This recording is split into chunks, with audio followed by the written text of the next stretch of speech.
इसरो के वैज्ञानिकों का उत्साह भी आपने देखा होगा। पहले दिन से सबको ये लग रहा था कि इस बार 100% हम सक्सेसफुल लैंड करेंगे। तीन मेन ऑब्जेक्टिव थे। नंबर वन इज कि सॉफ्ट लैंडिंग कराना।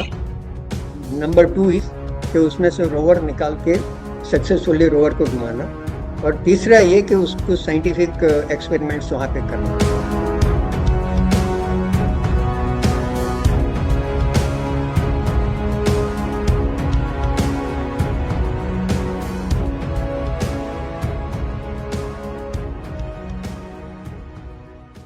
नमस्कार, मैं हूं रौनक पारेख और आप देख रहे हैं पंजाब केसरी। इस समय देश ने सबसे बड़ी सफलता है वो हासिल की है, और वो है चांद पर लैंडिंग का। फिलहाल तमाम देश की ऊपर नजरें हैं, विश्व की टिकी हुई थी कि किस तरह से भारत का चंद्रयान 3 मिशन है वो सफल होगा, लेकिन अब वो विक्रम लैंडर ने सफलतापूर्वक लैंड कर लिया है। हमारे साथ मौजूद हैं इसरो के पूर्व वैज्ञानिक एडी दवे। सर, आपका बहुत बहुत स्वागत है सबसे पहले पंजाब केसरी पर। धन्यवाद, बहुत बहुत धन्यवाद। सर, सबसे पहले हम शुरुआत, क्योंकि जिस तरह से पीएम ने कहा है कि अब चंदा मामा दूर के नहीं, चंदा मामा टूर के हैं। फिलहाल देश इसरो के वैज्ञानिकों को लगातार बधाई दे रहा है। देश के लिए बहुत बड़े गर्व की बात है, लेकिन इससे सबसे पहले हम बात करते हैं, क्योंकि जिस तरह से विक्रम ने लैंडिंग करी है, चंद्रयान 2 और चंद्रयान 3 की हम अगर विक्रम की बात करें तो क्या दोनों में फर्क है? क्योंकि चंद्रयान 2 के अंदर विक्रम लैंडिंग के समय कुछ प्रॉब्लम हुई थी, लेकिन चंद्रयान 3 में सफलतापूर्वक विक्रम ने लैंड कर लिया। आपके इस प्रश्न का जवाब देने के पहले इसरो की टीम को और समस्त देशवासियों को मैं भी अपनी शुभकामनाएं और बधाई देना चाहता हूं। आपको भी बहुत बहुत बधाई। और ये सच में हमारे लिए बहुत ऐतिहासिक क्षण है कि हमने न सिर्फ सॉफ्ट लैंडिंग करके उन चार देशों के क्लब में ज्वाइन हो गए हैं जो अब तक सिर्फ यूएसए, रशिया, रशिया भी मतलब यूएसएसआर जो पहले का सोवियत यूएसएसआर। संघ गिना जी। जाता था, जी। और चाइना ने करके बताया था। और दक्षिणी ध्रुव के रीजियन में, साउथ पोल के रीजियन में लैंड करने वाला भारत प्रथम देश बना है। प्रथम देश ये बना। हमारे लिए बहुत आनंद की और बहुत गर्व की और बहुत खुशी की बात है। और ये सचमुच एक बहुत बड़ा ऐतिहासिक क्षण है। अब रहा आपके सवाल का उत्तर। तो विक्रम दो लैंडर, चंद्रयान का और चंद्रयान 3 में काफी सुधार किए गए हैं। उसके जो सपोर्टिंग सिस्टम है, सपोर्टिंग लेग्स, उसको काफी मजबूत बनाए गए हैं। जो 3 गुना पहले, मतलब अभी इसको सॉफ्ट लैंडिंग तो कराया है, करीब अ, एक 1.5 किलोमीटर पर आवर की स्पीड से उसने लैंड किया।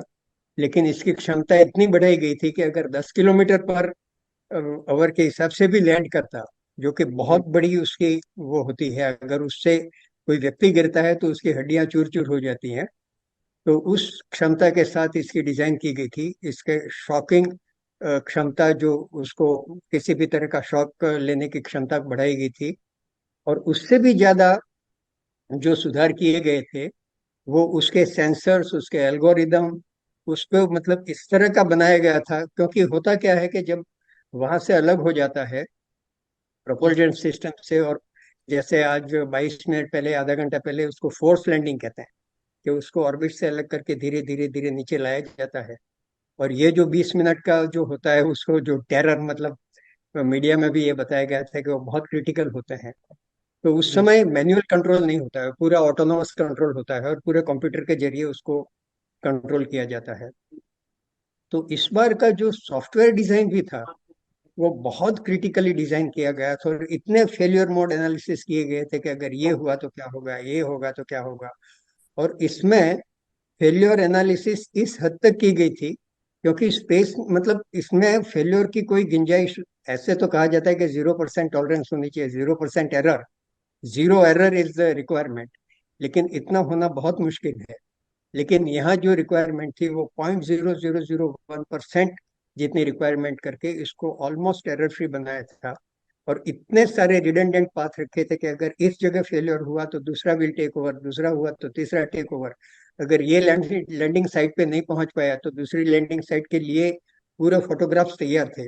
और इसमें हमको सबसे बड़ी सहायता ये मिली कि चंद्रयान 2 का ऑर्बिटर जो 4 साल से घूम रहा था, उसमें बहुत पावरफुल कैमरा थे, और उन्होंने बहुत अच्छे फोटोज लेके पूरा साउथ पोल का रीजन जहां हम लैंड करना चाहते थे उसका बहुत अच्छी तरह से सर्वे किया।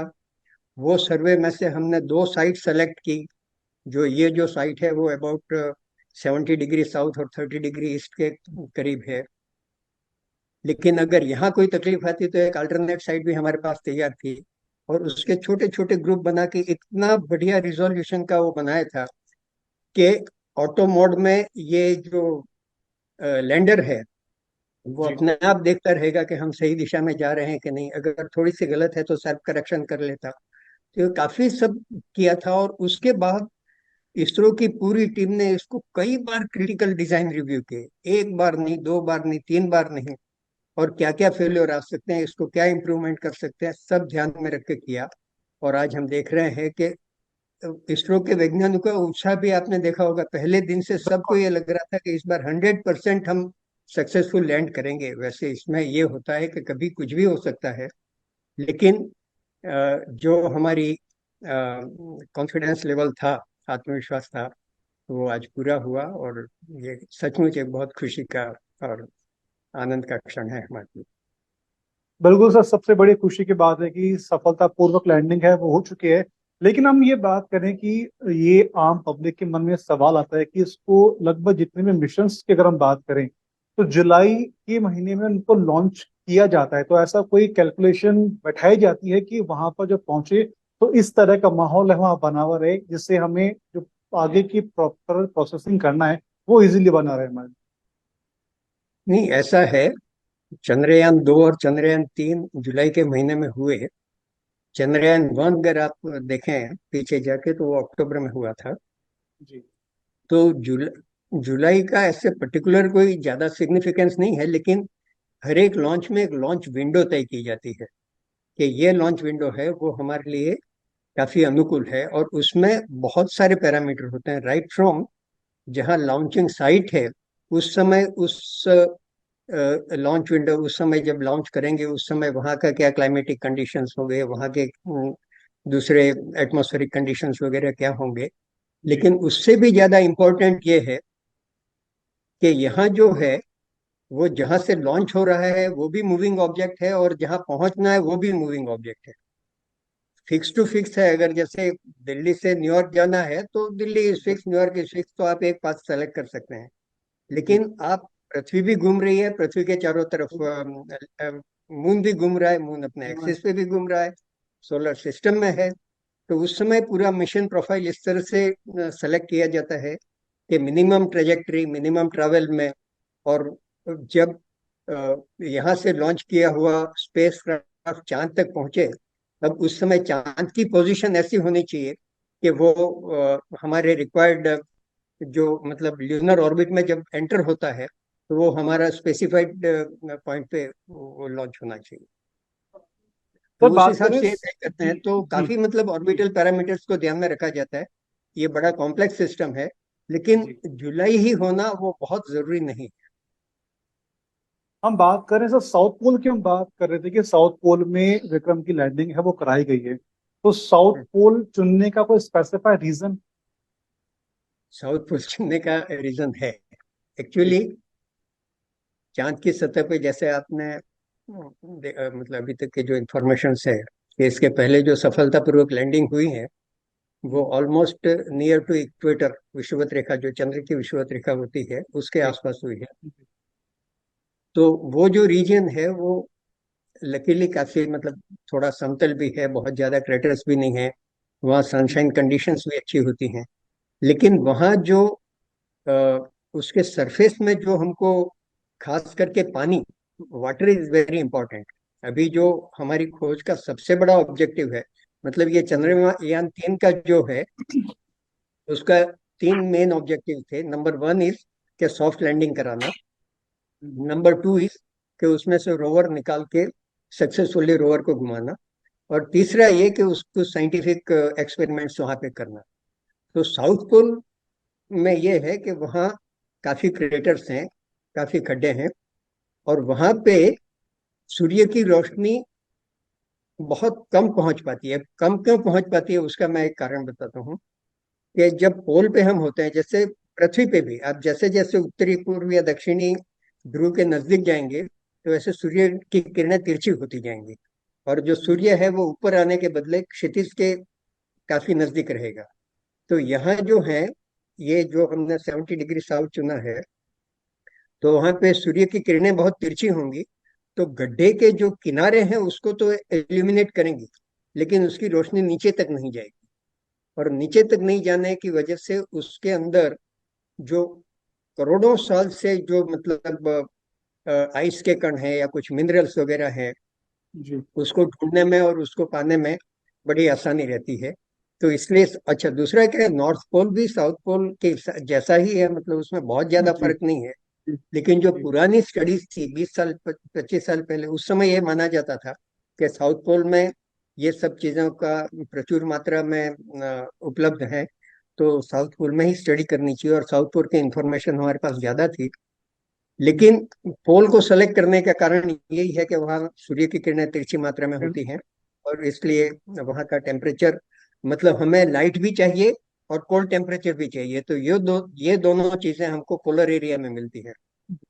सर हम बात करें, जब मिशन को लॉन्च किया गया था, इस बीच में एक शब्द था, काफी ज्यादा उसकी चर्चा हो रही थी कि डीबूस्ट की प्रक्रिया। आखिर डीबूस्ट की प्रक्रिया है वो क्या है? ई बूस्ट में ऐसा है कि बूस्ट का मतलब उसको तेज करना, वी बूस्ट मतलब उसका रिवर्स प्रोसेस है। तो जब इसको स्पेसक्राफ्ट को लॉन्च किया जाता है, उस समय उसकी वेलोसिटी बढ़ाकर उसको ट्रेजेक्टरी में लाया जाता है। फिर चांद के ऑर्बिट में डालने के लिए भी उसको बूस्टर वगैरह उसके वो किया जाता है। लेकिन जब उसको नीचे लाना पड़ता है, जैसे पहले 125 किलोमीटर की ट्रेजेक्टरी में था, उसके बाद उससे हम्म। ज्यादा बढ़ाया, फिर जब नीचे लाया गया करीब 30 किलोमीटर की ट्रेजेक्टरी पे लाना है, तो उसके डी बूस्टिंग प्रोसेस लगाना पड़ता है। मतलब डी बूस्टिंग करके स्पेसक्राफ्ट की स्पीड को कम किया जाता है, और वो कम करते हुए उसको लोअर ऑर्बिट में लाया जाता है, लोअर ऑर्बिट में लाया जाता है। और अभी जो फोर्स लैंडिंग का जो प्रक्रिया शुरू हुई आज, उसके पहले वो करीब 35 किलोमीटर पृथ्वी की कक्षा से दूर था, और उसके बाद वो उसको वो फायर करके, फोर्स फायर करके उसको नीचे लाने का पूरा प्रोसेस किया गया, और जी। 6:04 पर हम सॉफ्ट लैंडिंग कर पाए। तो सर बात करें मंगल मिशन की, भी लगातार बात होती है, लगातार हम लोग पढ़ भी रहे हैं कि मंगल मिशन पर अगर जाना है तो चांद पर बेस बनाना जरूरी है। आखिर इसका क्या प्रोसेस है, क्या मतलब है इसका? ये देखो, मंगल मिशन के लिए तो चांद पे ऊपर बनाना जरूरी नहीं है, हम सीधे भी मंगल मिशन पे जा सकते हैं। और मंगल यान हमने भेजा भी था। और कई लोग, मतलब मंगल के लिए इतना जरूरी नहीं है, लेकिन बहुत डीप स्पेस अगर एक्सप्लोर करना है, तो चांद के ऊपर एक पोस्ट बनाना, मतलब ये एक टेक्निकल रिक्वायरमेंट धीरे धीरे होती जा जी। रही है, और सब लोग जी। इस बारे में सोच रहे हैं। लेकिन इसमें सबसे बड़ी तकलीफ ये है कि वहाँ एक स्टेशन तो बना सकते हैं कि वहाँ से एक दूसरा स्पेसक्राफ्ट लॉन्च करें, और उसमें वो फ्यूल भी कम होगा, जल्दी भी जा सकता है उसमें, हम ऑब्जर्वेशंस भी अच्छा कर सकते हैं। लेकिन सबसे बड़ी बात यह है कि वहाँ फ्यूल कहाँ से लाएंगे रॉकेट लॉन्च करने के लिए। और दूसरी चीज ये है कि अगर वहाँ पे कुछ लोगों को रहना है, तो सबसे बड़ी समस्या पानी की होगी। और एक चीज मैं आपको बताऊं कि 1 लीटर पानी भी अगर अर्थ से मून तक ले जाना है, तो उसकी कीमत लाखों रुपए में आती है, क्योंकि मतलब एवरी 1 kg ऑफ वेट अगर अर्थ से मून को ट्रांसपोर्ट करना पड़ता है, तो इसीलिए यहाँ वेट के लिए बहुत कॉन्शियस होना पड़ता है। हर चीज में 1 ग्राम भी वेट अगर कम हो सकता है, तो वो अनिवार्य है। तो इसलिए वहां पानी अगर ढूंढते हैं, तो पानी न सिर्फ पीने के काम आएगा, लेकिन पानी को रासायनिक प्रक्रिया से उसका हाइड्रोजन और ऑक्सीजन अलग करके, ऑक्सीजन श्वास लेने के लिए भी काम आएगा, और हाइड्रोजन है वो फ्यूल के रूप में उसका उपयोग करके आगे वो कर सकते हैं। और अभी ऐसा लग रहा है कि वहाँ अगर ये साउथ पोल में ढूंढा जाएगा, तो प्रचुर मात्रा में पानी मिलेगा, और इसके इसकी वजह से हमारे आगे के जो हमको एक्सप्लोर करने के हैं और आगे के एक्सपेरिमेंट करने हैं, उसमें हमें बहुत सहायता मिलेगी।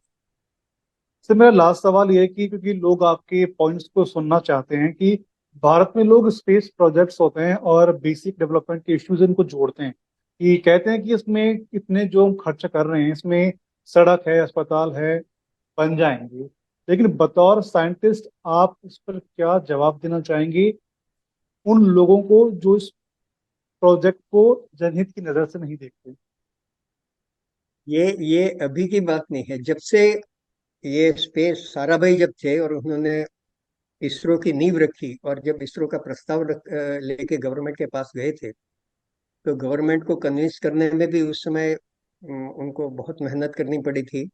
और उसके बाद भी कई लोगों का ये रहा ही था कि इतने करोड़ों रुपए आप स्पेस के पीछे खर्च करते हैं, उसके बदले तो आप यहाँ पे सड़कें बनाओ, अस्पताल बनाओ, एजुकेशन में खर्चा करो। तो वो लोगों के ये इस तरह का खर्चा करने का क्या है। लेकिन उस समय ये कन्विंस किया गया कि ये कोई लग्जरी नहीं है, ये एक आवश्यकता है। और उस समय जैसे अभी हमने आवश्यकता प्रूव करके बताई कि अभी चंद्रमा का छोड़ो, लेकिन पहले जो हमारे अर्थ के मतलब कम्युनिकेशन सैटेलाइट बनाए, एजुकेशनल सैटेलाइट बनाए, रिमोट सेंसिंग सैटेलाइट बनाए, उससे देश को बहुत फायदा हुआ। देश के एजुकेशन में, रिमोट सेंसिंग में, साइंस के विकास में बहुत बड़ा योगदान रहा। और अभी जैसे हम मून की तरफ और डीप स्पेस में जा रहे हैं, तो वहां भी जैसे पिछली बार भी मैंने बताया था कि बहुत अमूल्य खनिज तत्व अवेलेबल है वहां पे। और अभी जो मतलब एक जो गोल्ड रश कहते हैं ना, वहाँ रश इसलिए लगा हुआ है कि सब चाहते हैं कि हम पहुंचे वहां पे। और भविष्य ये बताएगा कि अभी जो हम ये पैसा खर्च कर रहे हैं वो इन्वेस्टमेंट है, लेकिन उस इन्वेस्टमेंट का बहुत बड़ा डिविडेंड डिविडेंड मिलने वाला है। और इसमें हमें बिल्कुल पीछे नहीं रहना है, आगे बढ़ते ही जाना है।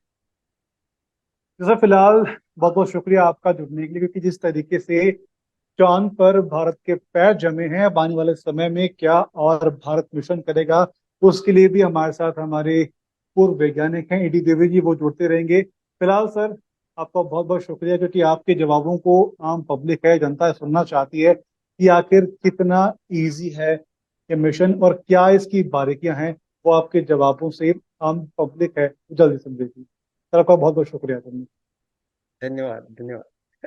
Thank you.